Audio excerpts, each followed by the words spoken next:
नमस्कार दोस्तों, story audio book Mumbai channel में आपका स्वागत है। अगर आपको ये कहानी पसंद आती है तो चैनल को सब्सक्राइब करें। तो चलिए शुरू करते हैं। जंगल इलाके में अब तक आप लोगों ने सुना कि अनाया और जितेंद्र के बीच बहस हो जाती है, जिसे सुनकर विक्की उन दोनों को चुप करवाते हुए बोला, बस बहुत हुआ जितेंद्र, चुप रहो। और फिर वह अनाया को देखकर बोला, भाभी आप सस्पेंस क्रिएट करना बंद करो। हम आपकी तरह इंटेलिजेंट नहीं है। अगर होते तो इतने सालों से वह शाकाल हमें बेवकूफ़ नहीं बना रहा होता और हमारे इतने सारे डील फेल नहीं होते। ये सुनकर अनाया बोली, शाकाल जैसा खतरनाक और विकृत दिमाग का इंसान की सोच सीधी होती है। अगर उसे कोई फायदा नहीं पहुंचा तो सामने वालों को भी नहीं पहुंचना चाहिए। मैंने इस जगह को अच्छे से स्कैन करवाया है और मेरे हिसाब से इस जगह पर बम लगाया हुआ है। अगर इस बेस के ऊपर हमले की खबर शाकाल तक पहुंची या फिर उसके आदमियों को इसकी भनक भी लगी तो उसे एक पल नहीं लगेगा इस पूरी जगह को एक साथ उड़ाने में, भले फिर उसके ही आदमियों की इनमें मौत क्यों ना हो। शाकाल का एक ही रूल है, कुछ भी हो जाए बदला नहीं छोड़ना चाहिए और वह बदले के लिए कुछ भी कर सकता है। अपने ही लोगों को मार सकता है या फिर अंदर कैद लड़कियां और बच्चों को भी मार सकता है। ये सुनकर जितेंद्र राणा गुस्से में बोला, वह घटिया और बेकार आदमी एक बार मेरे हाथ लग जाए मैं खुद उसे अपने हाथों से मारूंगा। ये सुनकर अनाया उसे घूरते हुए बोली, जितना तुम्हारा दिमाग है, जैसे तुम्हारी हरकत है, मुझे नहीं लगता कि तुम्हारी उस इंसान तक पहुंचने की ताकत है। और रही बात इस जगह को खत्म करने की, तो हमें यहाँ से अलग होना होगा। उसके बाद अनाया अपने पीछे से 2 खतरनाक खंजर निकालते हुए वह हर्षवर्धन को देकर बोली, इस बार तुम्हारी बारी है अब भी शिकार करने की और अपना फ्रस्ट्रेशन निकालने की।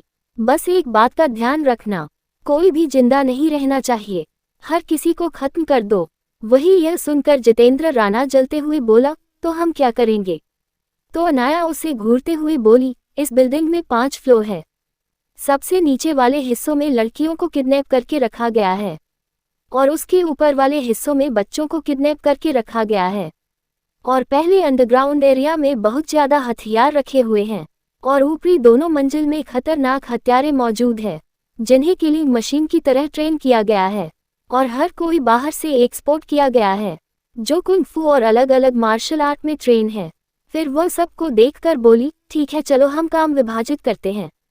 बेला और रजत तुम बाहर के एरिया को संभालो, वैसे ये बहुत बड़ा है, तुम्हारी मदद वह जानवर करेंगे जिनको इन लोगों ने पाला है। ये कहते हुए उसने दूर एक जानवर की ओर इशारा किया। उसके बाद वह जितेंद्र राणा और विक्की सहगल को देखते हुए बोली, अंडस्को तुम दोनों अंडरग्राउंड का एरिया देख लो, जहां पर बच्चे और लड़कियों को रखा गया है।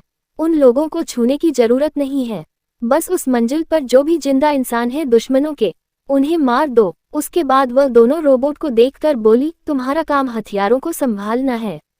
उसके बाद वह हर्षवर्धन को देखकर बोली, ऊपरी दोनों मंजिल तुम्हारे लिए है, जो सबसे खतरनाक है। ध्यान रखना तुम पर हल्की सी भी खरोच नहीं आनी चाहिए। ये सुनकर हर्षवर्धन उसे प्यार से देखते हुए अपने हाथ में खतरनाक धारदार ब्लेड वाले चाकू से खेलते हुए बोला, कोई बात नहीं बीवी, तुमने मुझे आज अच्छा फन करने का मौका दिया है, मैं जरूर मजे करूंगा। वह अपना गुस्सा पूरा उन लोगों पर निकलने वाला था। अनाया को उसकी ताकत का अंदाजा था। ऊपर से जब से उसे अनाया का खास ब्लड चढ़ाया गया था, उसकी रिकवरी में बहुत ज्यादा इजाफा हुआ था।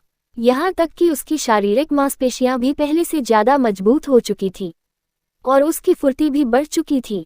ये बात पिछले कुछ वक्त से उसकी मेडिकल रिकॉर्ड से अनाया को पता चली थी। तभी हर्षवर्धन अनाया को उसकी सोच से बाहर खींचते हुए बोला, लेकिन बच्चे तुम्हारे पास कौन रखेगा? मैं तुम्हें ऐसे ही अकेला नहीं छोड़ सकता, तुम्हारी सेफ्टी भी जरूरी है। ये सुनकर अनाया उसे देखते हुए बोली, चिंता मत करो, सब कुछ ठीक है। लेकिन हर्षवर्धन अनाया को लेकर अब कोई रिस्क नहीं लेना चाहता था, खास करके तब जब वो प्रेग्नेंट थी। हर्षवर्धन की जिद समझते हुए अनाया बोली, ठीक है, तो इनमें से एक रोबोट मेरे साथ रहेगा।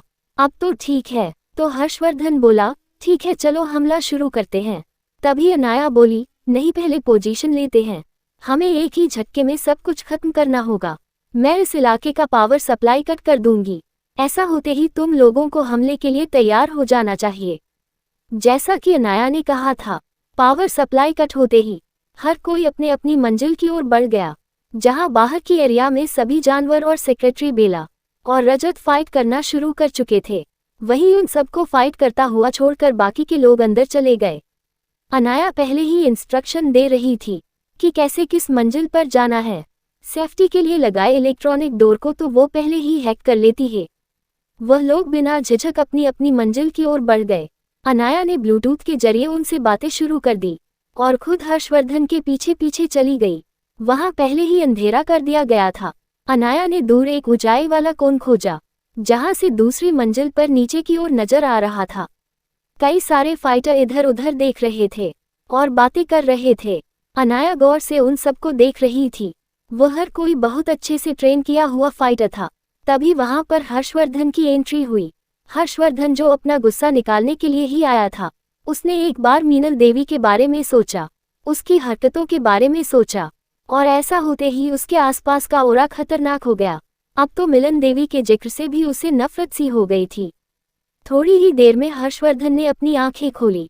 अब तक वो पूरी तरह से अंडरवर्ल्ड किंग के अवतार में आ चुका था। हालांकि उसके कपड़ों में थोड़ा सा बदलाव था।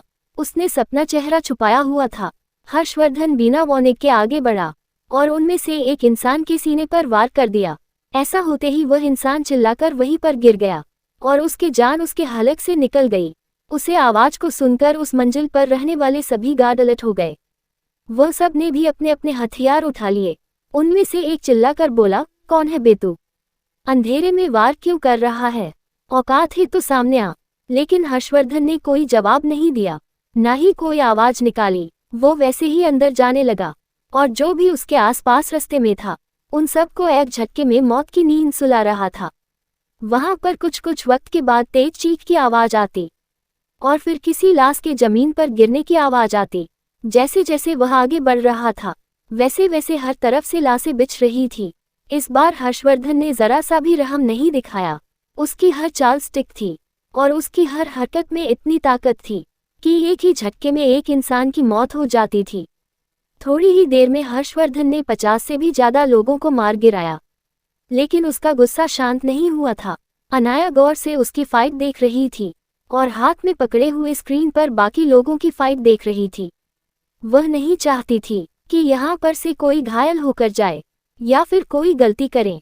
वह हर किसी को ब्लूटूथ के जरिए इंस्ट्रक्शन दे रही थी, जैसे कि उसने अंडरग्राउंड फ्लोर पर जितेंद्र राणा को एक दरवाजा खोलने से रोका, क्योंकि उसके पीछे किडनैप की हुई लड़कियां थीं और उनमें अभी भी कुछ होश में थी। अगर जितेंद्र राणा वहां जाता तो वह पकड़ा जाता। वह शाकाल को बहुत अच्छे से जानता था। अगर इतने सारे लोगों को उसने किडनैप किया है तो जरूर उनमें से कोई ऐसा जरूर होगा जो शाकाल का साथ दे रहा होगा और शाकाल के लिए काम कर रहा होगा, क्योंकि बिना फाइटिंग के और बिना उम्मीद के कोई भी इंसान जिंदा नहीं रहता। उनकी जिंदगी नीरस हो जाती। इसीलिए उनके सामने कंसाइनमेंट में शाकाल के कुछ लोग छुपे हुए होंगे जो बाकी लोगों का ब्रेन वॉश करते हैं। ये बात उसे एक बार इटली से कुछ लड़कियों को बचाने के बाद पता चला थी। जिन लड़कियों को अनाया की तुमने बचाया था, वो वापस जाने की जिद कर रही थी। इनका मानना था कि वो भर की दुनिया के लिए नहीं बनी। कुछ तो इतनी हिम्मती थी कि उसने वापस शाकाल के लोगों को कांटेक्ट कर लिया। वो तो अच्छा हुआ कि वक्त रहते अनाया के लोगों को पता चल गया और उसने खुद इन सब को हिप्नोटाइज्ड सम्मोहन किया और उनका दिमाग साफ किया। जितेंद्र राणा ने बाहर जो 30 लोग थे उन्हें अच्छे से हैंडल किया, बिना किसी आवाज के सबको निपटा दिया। अंडरग्राउंड की दूसरी मंजिल पर भी वही नजारा था। विक्की कौशल हर किसी को सब्जी की तरह काट रहा था और शायद इसमें उसे मजे आ रहे थे, इसीलिए वह बीच बीच में लापरवाही दिखा रहा था। उसे लग रहा था और अनाया उसे स्ट्रिक्टली ऑर्डर दे रही थी कि किस तरफ से खतरा उसकी ओर बढ़ रहा है और उसके आसपास कितने आदमी अभी भी मौजूद है। अभी वह यही काम कर रही थी। उसे पहले ही हर्षवर्धन ने उपले इलाके की दूसरी मंजिल पूरी तरह से खाली कर दी। वहां के ज्यादातर हत्यारों को उसने एक झटके में मार दिया। तब जाकर वह रुकी जब उसे तसल्ली हो गई कि यहाँ पर कोई इंसान नहीं बचा। हर्षवर्धन अपने खतरनाक अंदाज में लाशों के बीच चलते हुए आ रहा था। उसकी नजरें हर तरफ थी। वह कोई भी रिस्क नहीं ले रहा था। आखिर वह अंडरवर्ल्ड किंग था। उसके नरसंहार से कौन बच सकता है? वह अपनी 2 उंगलियां बार बार माथे पर सहला रहा था, जैसे उसे किसी चीज की तलब हो रही हो। अनाया भी गौर से हर्षवर्धन को देख रही थी। वह उसके पास गई और उसके होठों पर किस करते हुए धीमे से बोली, मुझे पता है तुम्हें सिगार की तलब हो रही है स्मोक करने के लिए। ये सुनकर हर्षवर्धन अनाया को घूरता है, क्योंकि यह सच था। अनाया उसे देखते हुए बोली, फिर भी मैं तुम्हें इजाजत नहीं दूंगी, और इस वक्त तो बिल्कुल नहीं। अगर चाहिए तो ये ले सकते हो। इतना बोलकर वो अपनी जेब से एक लॉलीपॉप निकालती है। वही ये देखकर हर्षवर्धन उसे घूरते हुए कड़क आवाज में बोला, बीवी तुम्हें मैं बच्चा नजर आता हूँ? तो अनाया भी उसे घूरते हुए लॉलीपॉप हर्षवर्धन के मुंह में रखकर बोली, ये बाजार से मिलने वाली चीज नहीं है, इसे मैंने खुद बनाया है। जब मुझे एंजाइटी होती है या फिर बेचैनी होती है तो मैं इसे लेती हूँ। इसमें कई सारी जड़ी बूटियां हैं और इसका फ्लेवर स्वीट नहीं है, ये टबैको और कैफीन फ्लेवर से बना हुआ है। वही हर्षवर्धन ने भी उस लॉलीपॉप का टेस्ट लिया और उसे सच में अब सिगार की तलब नहीं हो रही थी। वह अनाया को गौर से देखता है। ये सच में उसकी बीवी कुछ और ही थी। उसके पास हर प्रॉब्लम का सॉल्यूशन था। वह अनाया के हाथ में पकड़ी स्क्रीन को देखते हुए बोला, अभी आगे कहाँ जाना है? तो अनाया बोली, ऊपरी मंजिल पर। ये सबसे ज्यादा खतरनाक है, वहां पर सबसे ज्यादा लोग हैं और वह बेदर्द ट्रेन लोग हैं। उनकी नजरों में इंसानी खून और मांस की कोई कीमत नहीं है। वह सब के सब सर्वाइवल ट्रेनिंग से आए हैं, जो अमेजॉन की जंगल या फिर कोई और खतरनाक जंगल में किया जाता है। खतरनाक जंगल में कुछ साल बिताओ बिना किसी चीज के, या तो जिंदा रहो या फिर जंगल पर राज करने के लिए हर किसी को रास्ते से हटा दो। उनकी ट्रेनिंग इसी तरह हुई थी, इसलिए वह सबसे ज्यादा खतरनाक थे। अगर वह खुद भी मरेंगे तो सामने वाले इंसान को मार कर मरेंगे। हर्षवर्धन भी अनाया का एक्सप्लेनेशन समझ रहा था। अंडरवर्ल्ड का बेताज बादशाह होने के बाद उसके पास ऐसे लोग कैसे नहीं होते? उसके पास ऐसे लोगों की पूरी फौज थी। हर्षवर्धन गंभीर आवाज में बोला, ठीक है बीवी, चलो चलते हैं। वह रोबोट सुजुका के साथ ऊपर की मंजिल की ओर बढ़ता है।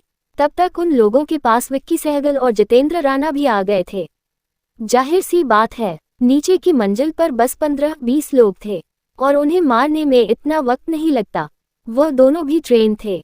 जैसे ही वह ऊपर जाते हैं, हर्षवर्धन और अनाया को देखते हैं। उन्हें रोकते हुए बोले, कहाँ जा रहे हो? तो अनाया बोली, तारांकन सबसे खतरनाक शिकार करने। क्या तुम्हें ज्वाइन करना है? ये सुनकर उन दोनों के ही चेहरे पर खतरनाक स्माइल आ गई। वह समझ गए कि ऊपर और मजा है। वह दोनों ही उसके पीछे जाने लगे। जितेंद्र राणा तो अनाया को छेड़ते हुए बोला, लगता है तुम्हें शिकार करना पसंद है, ध्यान रखना खुद शिकायत मत बन जाना। अनाया भी उसे घूरते हुए बोली, ये तो व्यक्ति बताया, कौन खिसक सीकर करता है। क्या हर्षवर्धन और अनाया यहाँ से शो सलामत निकल पाएंगे? क्या होगा जब शाकाल को इस बारे में पता चलेगा? अगर आपको अगला एपिसोड चाहिए तो लाइक करें, कमेंट करें और चैनल को सब्सक्राइब करें।